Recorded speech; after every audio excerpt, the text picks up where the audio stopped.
ये 15 साल पहले की बात है। मैं दूर दराज के गांव में रहने वाली अपनी दादी के घर जा रहा था। उस समय मैं बिना ड्राइविंग लाइसेंस वाला किशोर था, इसलिए मुझे बस से जाना पड़ा। लेकिन गलती से मैं गलत बस में बैठ गया और ये बस एक अन्य शहर जा रही थी, इसलिए मुझे बीच में ही बस से उतरना पड़ा। उतरने के बाद मैंने पाया कि यह जगह बहुत सुनसान है। चारों ओर सिर्फ खेत ही खेत थे और बहुत देर तक इंतजार करने के बाद भी कोई गाड़ी नहीं आई। अंत में मैं केवल पैदल ही चल सका।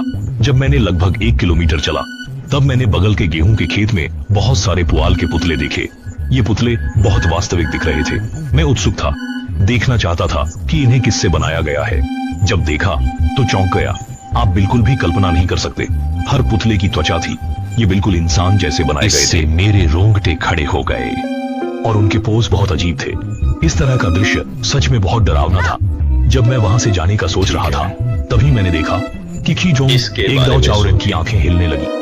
वह मुझे घूर रहा था। इससे मैं बहुत डर गया और जमीन पर गिर पड़ा। फिर उसका शरीर हिलना शुरू हो गया। मैं स्वाभाविक रूप से उठकर मदद करने के लिए दौड़ा। वह पुतला दरांती लेकर मेरे पीछे पीछा कर रहा था। उसके मुंह से अजीब आवाजें आ रही थी। यह एक ऐसी भाषा की तरह लगता है जो समझ नहीं आ रही। मैं पूरी ताकत से भाग रहा था, बीच बीच में पीछे मुड़कर उसकी दूरी देख रहा था। वह नजदीक आ रहा था, हाथ में दरांती लहराते हुए। मैं सोच रहा था अगर उसने मुझे पकड़ लिया तो निश्चित रूप से मुझे चीर फाड़ देगा, लेकिन मैं भाग्यशाली था। मैं और भागा और कब से भाग रहा था यह भूल चुका था। जब मैंने पीछे मुड़कर देखा वह पहले ही गायब हो चुका था और बिना कोई निशान छोड़े। ये मुझे बहुत हैरान कर गया। वह क्यों अपने आप को पुतला बनाकर छिपा रहा था और पैसे के खेत में इतनी देर तक खड़ा रहा। उसकी भयानक हंसी मेरे दिमाग में गूंजती रही। बाद में मैं जाग गया। पुलिस मौके पर जल्दी पहुंची और खेत की तलाशी ली, लेकिन उन्हें वह पुतला नहीं मिला। हालांकि उन्होंने अपराध के सबूत पाए।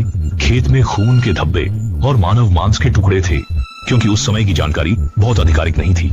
अंततः पुलिस ने इस मामले को हल किया या नहीं मुझे नहीं पता, लेकिन आज भी इस घटना का जिक्र करते हुए मुझे डर लगता है। अगर मैंने उस समय भागने की कोशिश नहीं की होती तो शायद मैं भी पीड़ित हो जाता। ठीक है, आज की कहानी यहाँ समाप्त होती है। क्लिक करें और हमें फॉलो करें। हम अगले एपिसोड में जरूर मिलेंगे। जब कार की खिड़की नीचे होती है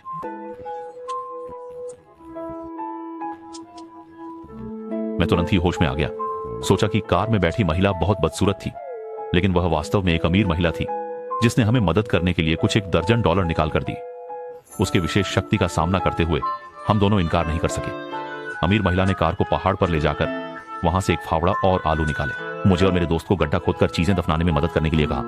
हम दोनों कुछ हैरान थे, क्या यह कोई शव दफनाने वाली है? लेकिन अमीर महिला ने जो निकाला वह एक छोटा सा डिब्बा था। लगता है कि हम ज्यादा सोच रहे थे, लेकिन जब हम गड्ढा खोद रहे थे तो फूफो ने कार लेकर चली गई। हम दोनों को लगा कि हमें धोखा दिया गया है।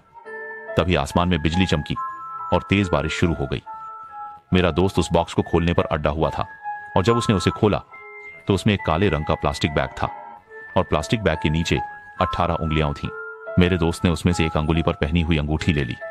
हमने उस डिब्बे को दबा दिया।